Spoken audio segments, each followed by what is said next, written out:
I'm gonna be making boxed yellow cake.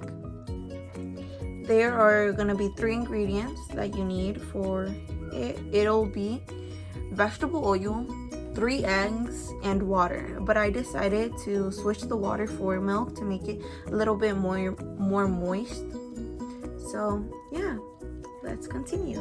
At the moment, I couldn't find where my measuring cup is, so I'm gonna be using that. So we will be having to add half a cup of vegetable oil.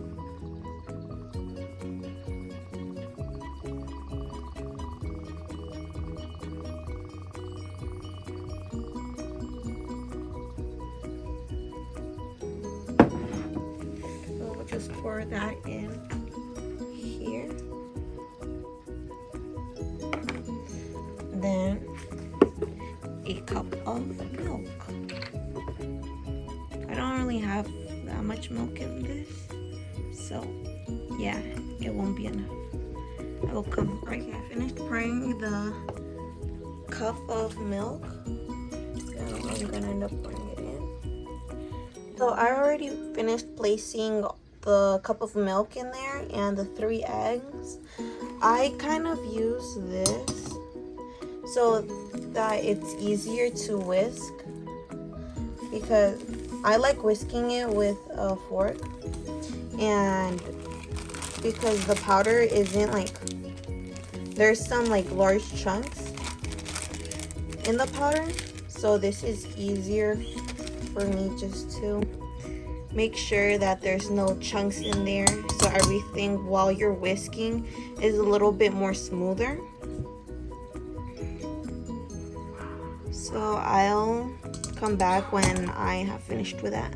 For you guys that might be asking, this is what I mean by there is like larger chunks sometimes, and it's a little bit harder to whisk them out, and you have to make sure that everything is whisked with a whisker, or you could do it with a fork. I prefer using a fork, even though like a whisker is a little bit faster, but this is just like my hand, and I could go slowly, and yeah, it's a little bit less messier because with a whisk, because mainly if it's a machine, it just like flies everywhere.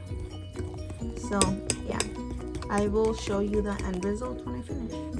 While you finish whisking the mixture, make sure that your oven, this is my, well, I have another oven, but this is more smaller because the other one is being used. This has to be in 350.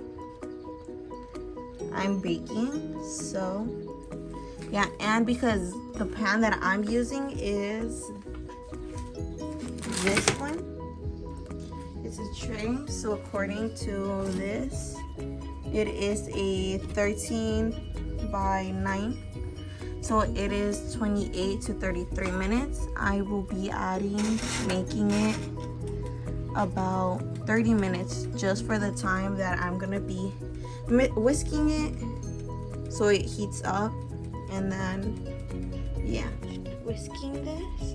This is very smooth, there's no chunks.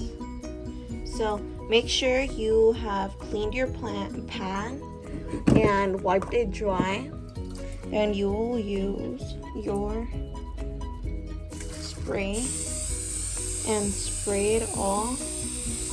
Make sure you clean after yourself, so everything is supposed to be clean. So your oven must be already heated up, and just pour the mixture in. Don't make fill it all in. Fill it like about, depending, but about an inch or 2 from the top.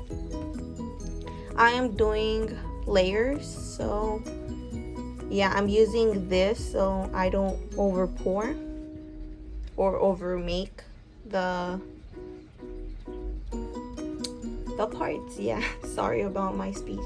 So I have finished putting some there. I'm not making it or placing a lot of batter in there because, as I said, I'm just doing layers.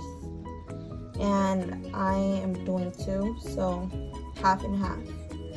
So just put that in the oven and wait for 20, well for me I have to wait for 28 or 33 minutes, but depending on your size of pan, it varies on time. So in the end, because the other pan didn't really fit in here, it was too big, so I decided to move it to the original pan that it came with. And yeah, so I just changed pans, so I'm gonna end up waiting until that one is finished.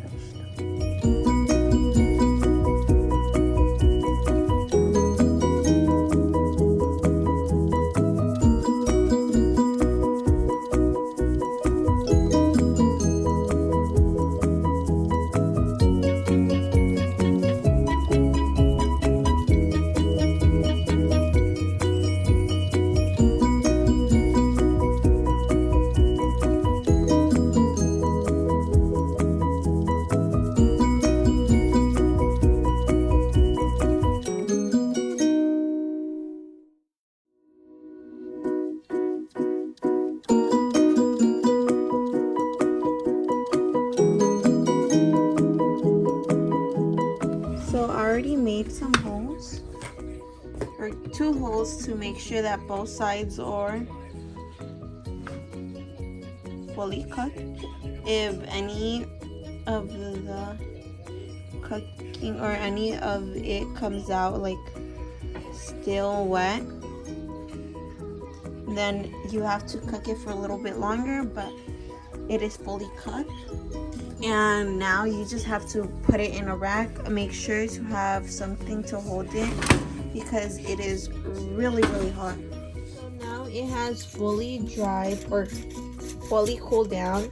So now you just have to flip it, hit the back, unstick it, and flip to the other side. And I'll come back when I have done that. So after you have flipped it over, you could pretty much get your topping.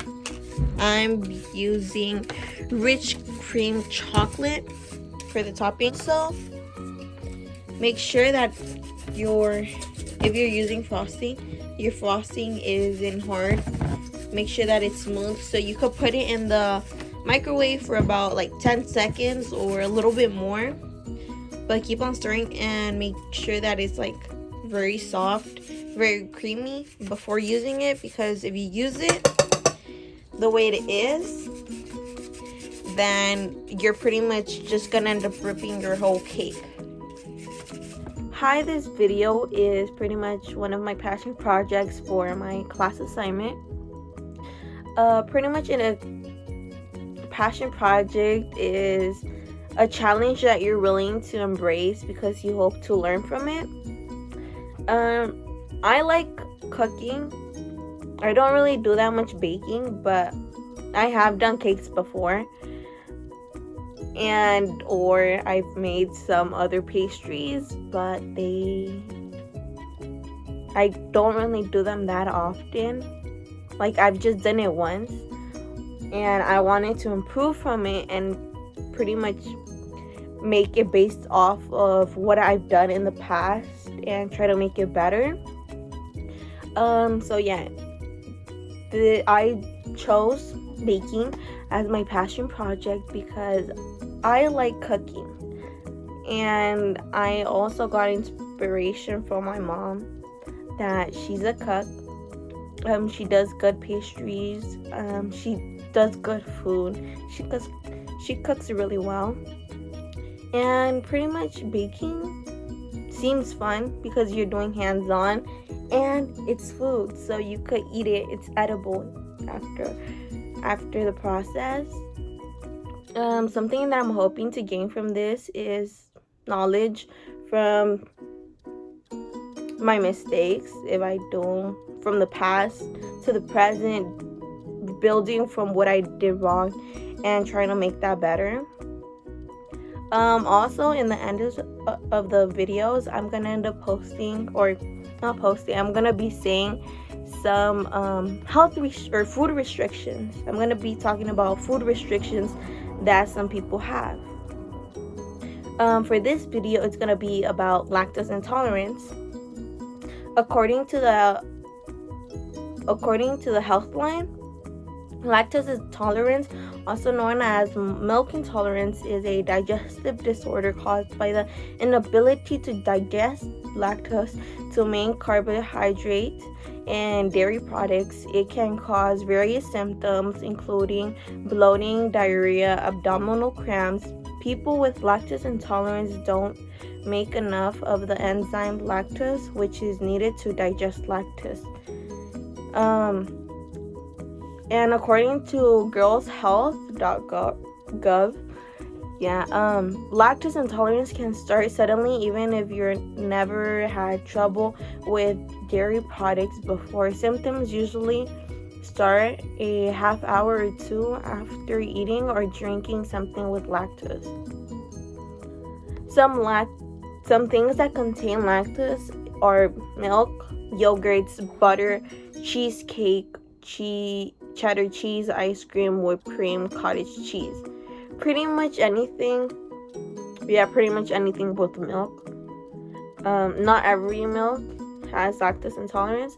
Like the milk that I showed you guys in the beginning that I used, that doesn't have lactose. It's all so that's one of the milks that I use. Also, another substitution that you could use for milk is almond milk. To be honest, I don't really know what other milks there are. I just know that there's coconut milk. There's other forms of milk, types of milks that you could use. So thank you, and see you with my next project.